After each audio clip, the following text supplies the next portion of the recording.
ಗೆಳತಿಯು ಸೊಸೆ ಒಡತಿಯು ಸೊಸೆ ಮನೆಯ ಬೆಳಗುವ ದೀಪ ಹೊಸ ಚಿಗುರನು ಹಸಿರಾಗಿಸೋ ಸೊಸೆ ತಾಯ ಎರಡನೇ ರೂಪ ಸೇರನೊದ್ದು ಮನೆಯ ಸೇರುವ ಸೋರದಂತೆ ಸೂರು ಕಾಯುವ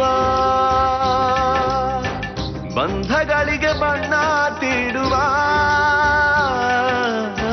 ಕನಸುಗಳಿಗೆ ಕಣ್ಣ ನೀಡುವ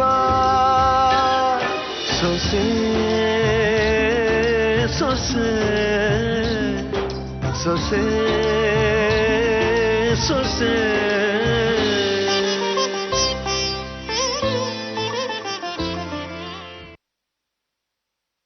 ಹಾಗಾದ್ರೆ ಈಗೇನು ನಾನು ಹೋಗಿ ಕರೆದ್ರು ಅವ್ರು ಬರಲ್ವಾ? ನನ್ನ ಪ್ರೀತಿಲಿ ನಿಯತ್ತಿದ್ರೆ ಅದು ಸಾಯೋ ತನಕ ಕಾಯುತ್ತೆ ಅಂದ್ರು ಅಣ್ಣ. ಈಗ ಅವಳು ಬರಲ್ಲ ಅಂದ್ಲು ಅಷ್ಟೇ ಅಲ್ವಾ? ಅದು ರಗಣ ಅದು ಅಷ್ಟೇ ಅಲ್ವಾ?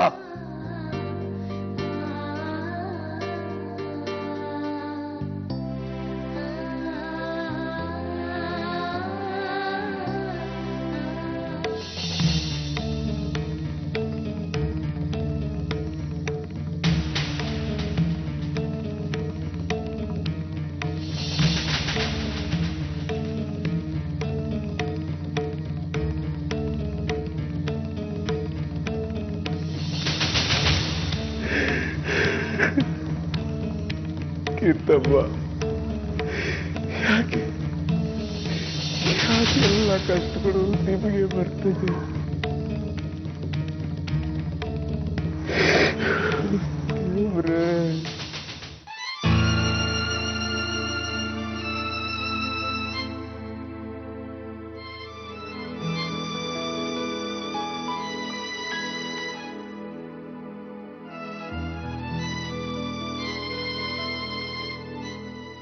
ಅನ್ಪೂರ್ಣ ಎಲ್ಲಮ್ಮ? ಇಷ್ಟೊತ್ತಾದರೂ ರಾಘವ ಬರಲೇ ಇಲ್ಲ. ಬಂದ, ಬೇಗ ಬಾರೋ, ತಾತ ಕಾಯ್ತಿದ್ದಾರೆ.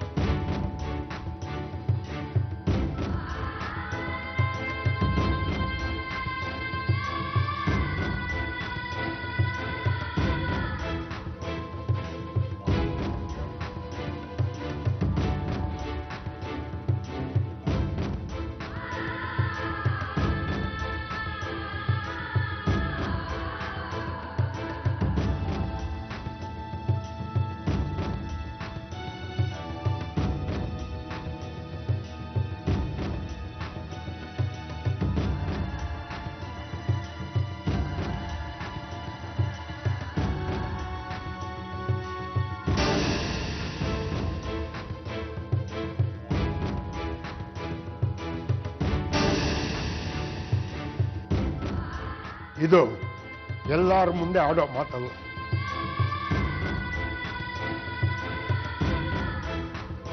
ಇಬ್ಬರು ಬನ್ನಿ, ನಾವು 3 ಜನ ಮಾತಾಡೋಣ.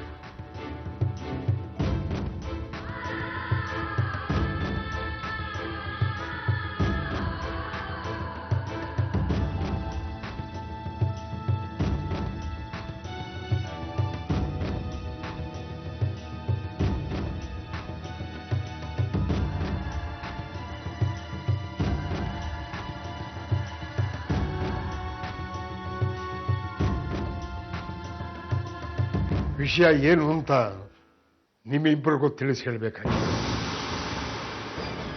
ಮನೆಯವರೆಲ್ಲ ಬೇಕಾದ್ದಕ್ಕಿಂತಲೂ ಹೆಚ್ಚಾಗಿ ನಿಮ್ಗೆ ಅದನ್ನು ತಿಳಿಸಿ ಹೇಳಿರ್ತಾರೆ ಅಂತ ನನಗೆ ಗೊತ್ತು. ಅವರೆಲ್ಲರಿಗೂ ನೀವಿಬ್ಬರು ಮದುವೆ ಆಗೋದು ಇಷ್ಟ. ಆದರೆ ನಾನು ಹೇಳೋದಿಷ್ಟೇ, ನನಗೆ ನಿಮ್ಮಿಬ್ಬರ ಅಭಿಪ್ರಾಯ ಮುಖ್ಯ. ಅದು ಇಬ್ಬರ ಮನಸ್ಸಿನಿಂದಲೂ ಬರಬೇಕೇ ಹೊರತು ಉಳಿದವರ ಒತ್ತಾಯದಿಂದ ಅಲ್ಲ. ಹೇಳಮ್ಮ ವಸುಧಾ, ನಿನಗೆ ನಿನ್ನ ಗಂಡನ ಸೇರಿ ಮತ್ತೆ ಸಂಸಾರ ಮಾಡಬೇಕು ಅನಿಸ್ತಿದ್ಯಾ ಅಥವಾ ಒಬ್ಬಳೇ ಇರಬೇಕು ಅನಿಸ್ತಿದ್ಯಾ? ಇಲ್ವೇ ಎರಡೂ ಕಡೆ ಮನಸ್ಸು ಓಲಾಡ್ತಾ ಇದೆಯಾ? ಚೇತನ್ನ ಯಾವತ್ತು ಮನೆಯಿಂದ ಓಡಿಸಿದ್ನೋ ಅವತ್ತೇ ನನ್ನ ಮನಸ್ಸಿಂದನೂ ಕಿತ್ತಾಕ್ತೆ ತಾತ. ಈ ಜನ್ಮದಲ್ಲ, ಇನ್ಯಾವ ಜನ್ಮದಲ್ಲೂ ನಾನು ಅವನ ಜೊತೆ ಕೈ ಜೋಡಿಸಲ್ಲ. ಅವನು ಮತ್ತೆ ಮತ್ತೆ ಬರೋ ಪ್ರಯತ್ನ ಮಾಡ್ತಾ ಇರ್ಬೋದು, ಹಾಗಂತ ಅದು ನನ್ನ ಸಮಸ್ಯೆ ಅಲ್ಲ ತಾತ, ಅವನ ಸಮಸ್ಯೆ. ನಾನು ಹೀಗೆ ಒಂಟಿಯಾಗಿದ್ರೂ ಪರವಾಗಿಲ್ಲ, ಆದ್ರೆ ಚೇತನ್ ಜೊತೆ ಹೋಗೋ ಮಾತಂತೂ ಇಲ್ವೇ ಇಲ್ಲ. ರಾಘವ, ವಸುಧಾನ ಮದುವೆ ಆಗೋಕ್ಕೆ ನಿನಗೆ ಇಷ್ಟ ಇದೆಯಾ?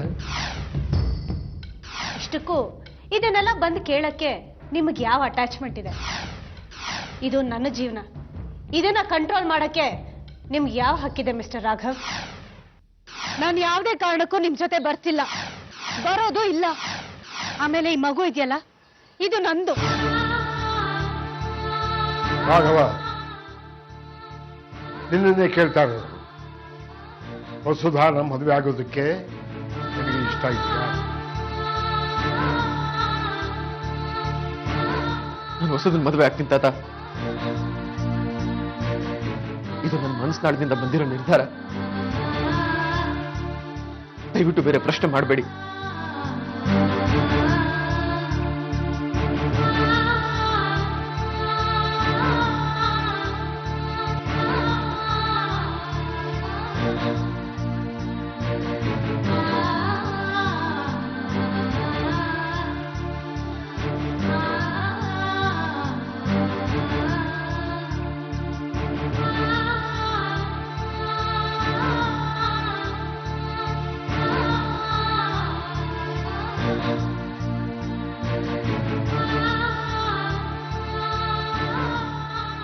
ಏನಾದರೂ ಮಾತಾಡೋದಿದೆಯಾ? ವಸುಧಾ ರಾಘವನ್ ಮದುವೆ ವಿಷಯ ಇದೆ.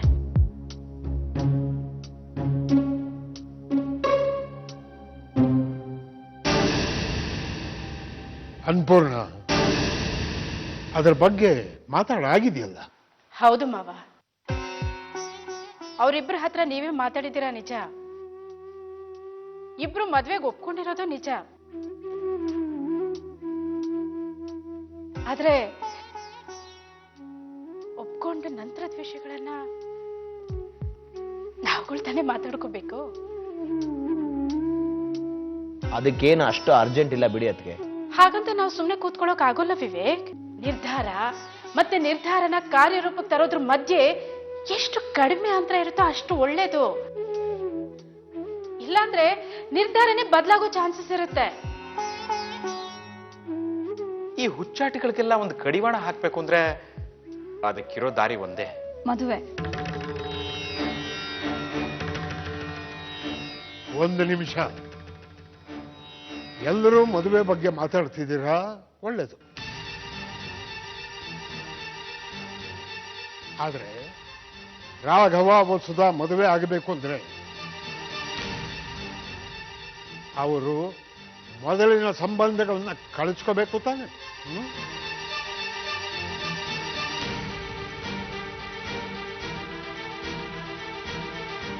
ಇಬ್ರು ಮದುವೆ ಆಗಿ ಅವರವ್ರ ಜೋಡಿನ ಬಿಟ್ಟು ಬಂದಿರೋರು. ನಾಳೆ ಆ ಬಿಟ್ಟು ಬಂದಿರೋರು ಇವ್ರ ದಾರಿಗೆ ಬಂದು ಮುಳ್ಳಾದ್ರೆ ಅಂದ್ರೆ ಕೀರ್ತಿ ಮತ್ತೆ ರಾಘವನ್ ಮಧ್ಯೆ ಡಿವೋರ್ಸ್ ಆಗ್ಬೇಕು ಅಂತಲ್ವಾ?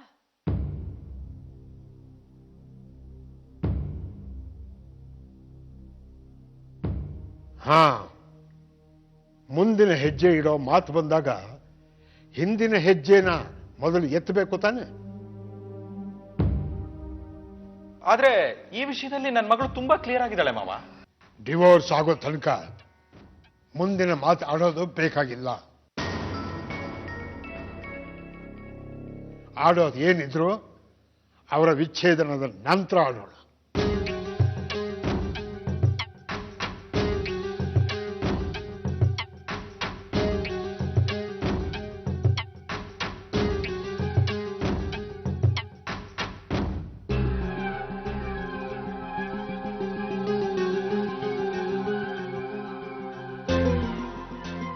ಯಾವ ಸೀತಾರಾಮಯ್ಯ ಒಗ್ಗಟ್ಟಿನ ಮಾತಾಡ್ತಾ ಇದ್ನೋ, ಅವನ ನಾಲಿಗೆ ಮೇಲೆ ವಿಚ್ಛೇದನದ ಮಾತು ಬರ್ತಾ ಇದೆ.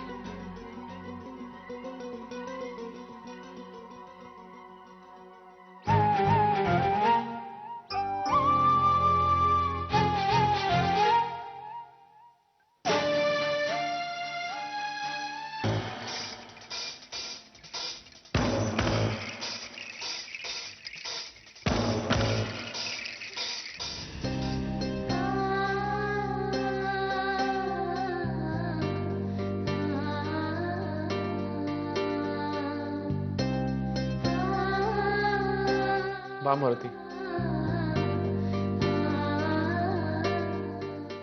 ಏನು ಏನೂ ಇಲ್ಲ. ಅಂದ್ಮೇಲೆ ಬಂದಿದ್ಯಾಕೆ? ಬರೋರೆಲ್ಲ ಒಂದು ಕಾರಣ ಇಟ್ಕೊಂಡೇ ಬರ್ಬೇಕಾರಾಗಣ. ಮಾತಲ್ಲಿ ಒಗಟು ಬೇಡ.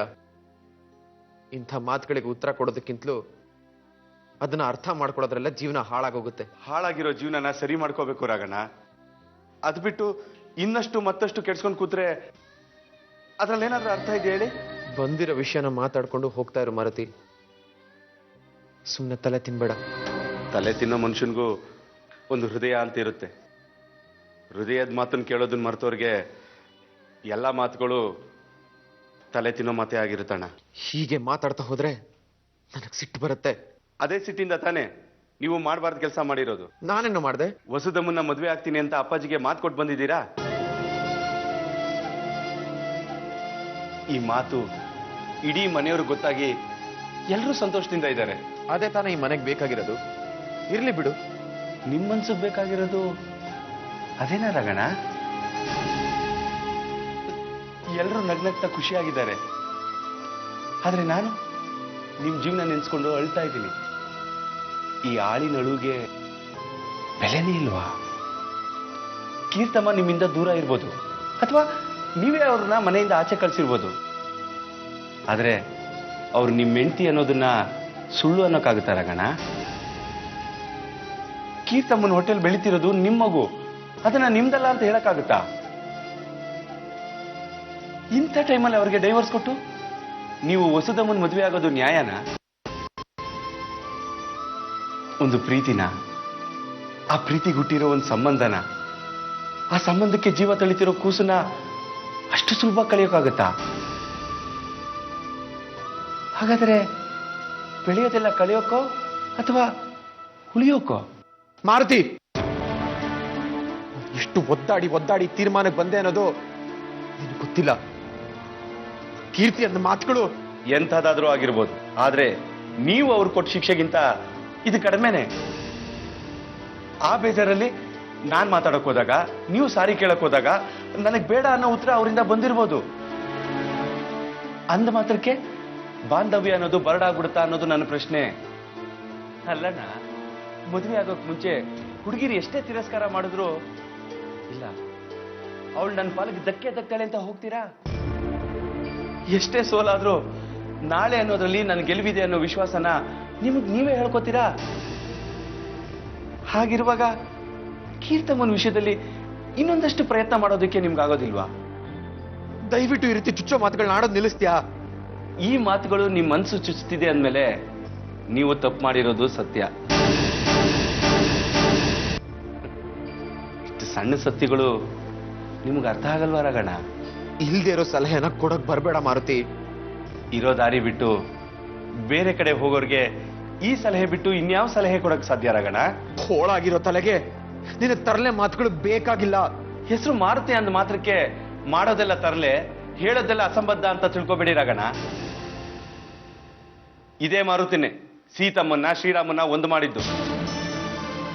ಇದೇ ಮಾರುತಿನೇ ಲಕ್ಷ್ಮಣಪ್ಪನ್ಗೆ ಸಂಜೀವಿನಿ ಬೆಟ್ಟ ತಂದ್ಕೊಟ್ಟಿದ್ದು. ಇದೇ ಮಾರುತಿನೇ. ಮುಚ್ಚು ಬಾಯ್.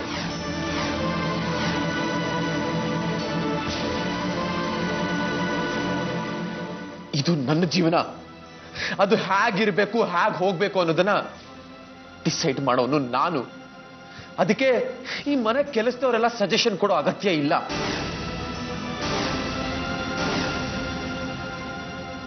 ಈ ಸರ್ತಿ ನನ್ನ ನಿರ್ಧಾರನ ಕೆಡ್ಸಕ್ ಯಾರೋ ಒಬ್ರು ಬರೋದು, ತೀರ್ಮಾನ ಬದಲಾಗೋದು, ಇದೇ ಆಗೋಯ್ತು. ದಯವಿಟ್ಟು ನನ್ನ ಪಾಡಕ್ ನನ್ನ ನೀಡಕ್ ಬಿಟ್ಬಿಡಿ ಪ್ಲೀಸ್. ಅರ್ಥ ಆಯ್ತಾ? ಚೆನ್ನಾಗಿ ಅರ್ಥ ಆಯ್ತು ರಗಣ. ನಾನೇನು ಅಂತ ನನಗೆ ಗೊತ್ತಾಯ್ತು. ಮನೆ ಕೆಲಸದವನು ಎಲ್ಲಿರ್ಬೇಕು ಅಲ್ಲಿರ್ಬೇಕು. ಸದ್ರ ತಗೊಂಡು ಒಂದೆರಡು ಮಾತಾಡಕ್ ಬಂದೆ. ನನ್ನ ಜಾಗ ಎಲ್ಲಿ ಅಂತ ನೀವು ತೋರಿಸ್ಕೊಟ್ಬಿಟ್ರಿ. ಇಂಥ ಸೆಂಟಿಮೆಂಟ್ ಮಾತುಗಳನ್ನ ಆಡಿ ಮತ್ತೆ ನಾನು ಸಾರಿ ಕೇಳಬೇಕು ಅಂತ ಮಾಡೋದು ನಿನ್ನ ಆಸೆನಾ? ಇಲ್ಲ ರಗಣ, ಇಲ್ಲ. ನಿಮ್ಗಳ ಬಗ್ಗೆ ಮಾತಾಡೋ ಅಧಿಕಾರ ನನಗಿಲ್ಲ. ನೀವು ತುಂಬಾ ಓದ್ಕೊಂಡಿರೋರು. ನೀವೇನೇ ಯೋಚನೆ ಮಾಡಿದ್ರು ಸರಿಯಾಗೇ ಇರುತ್ತೆ. ಆದ್ರೆ ಈ ತಟ್ಟಂಗೆ ಏನ್ ಗೊತ್ತಿರುತ್ತೆ ಹೇಳಿ? ಗೊತ್ತಿಲ್ಲದೆ ಎರಡು ಮಾತಾಡ್ಬಿಟ್ಟೆ, ನನಗೆ ಕ್ಷಮಿಸ್ಬಿಡಿ.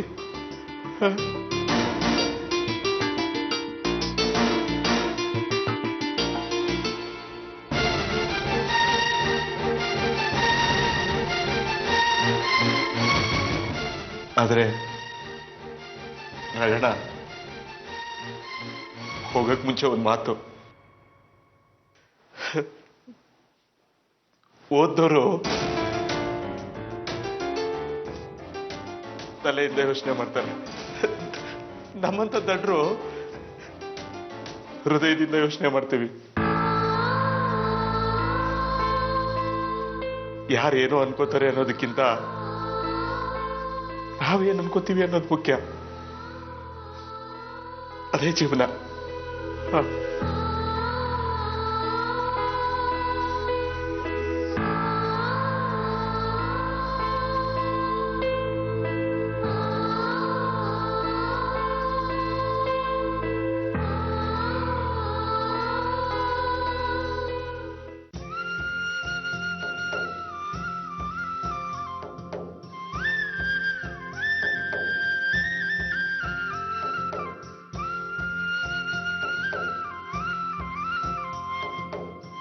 ದೇವ್ರೆ, ಇರೋ ಬರೋ ಕಷ್ಟನೆಲ್ಲ ತೊಳೆದು ನನ್ನನ್ನ ಸೀತಾರಾಮಯ್ಯನ ಮನೆ ಸುಖದ ಸುಪ್ಪತ್ತಿಗೆ ಮೇಲೆ ಕೂರ್ಸಪ್ಪ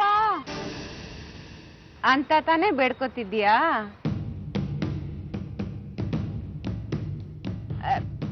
ನಿಂತ್ಕೋ ಕೀರ್ತಿ. ಕೀರ್ತಿ ಎಲ್ಲಿಗೆ ಹೋಗ್ತಿದ್ಯಾ?